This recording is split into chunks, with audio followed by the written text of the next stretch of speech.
Shalom, saya akan menyampaikan kebenaran firman Tuhan. Sebelumnya saya akan berdoa. Roh Kudus, kenakanlah hambamu sebagai pakaianmu, agar apa yang menjadi kehendak Bapa di sorga, dia akan dapat sampaikan kepada umatmu. Dalam nama Yesus, amin.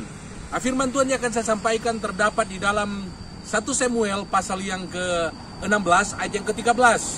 Ini menceritakan tentang bagaimana Samuel berada di tengah-tengah keluarga Isai, dan setelah melalui proses yang cukup panjang dalam pemilihan siapa yang akan dia urapi, akhirnya kita tahu kisahnya, Daud yang dipilih dan Daud yang diurapi oleh Samuel untuk menjadi raja atas Israel.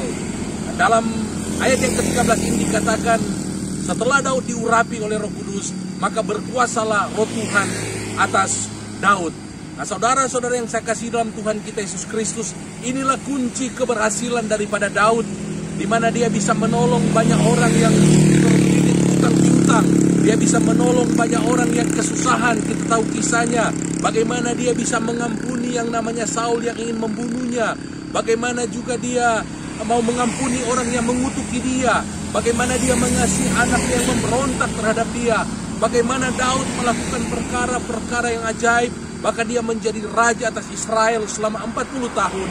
Bahkan kita tahu juga Daud menjadi pribadi pemazmur yang berhubungan intim dengan Tuhan. Yang menjadi kunci dan rahasia daripada keberhasilan Daud adalah karena dia diurapi oleh Roh Kudus, dan Roh Kudus berkuasa atas kehidupannya. Dan ini juga yang ada dalam kehidupan daripada Tuhan Yesus.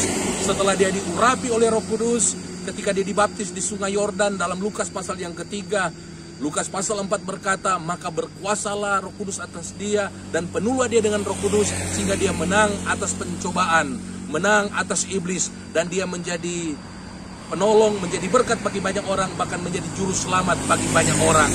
Untuk itu, bagaimana aplikasinya dalam kehidupan saya dan saudara? Pastikan bahwa saudara sudah diurapi Roh Kudus dan dipenuhi Roh Kudus, maka Roh Kudus yang akan memimpin hidup saudara untuk menjadi berkat bagi banyak orang. Mari kita berdoa. Terima kasih Tuhan buat firman Tuhan yang sudah disampaikan. Jadilah kepada kami seperti yang Kau firmankan. Dalam nama Yesus, amin. Puji nama Tuhan. Shalom.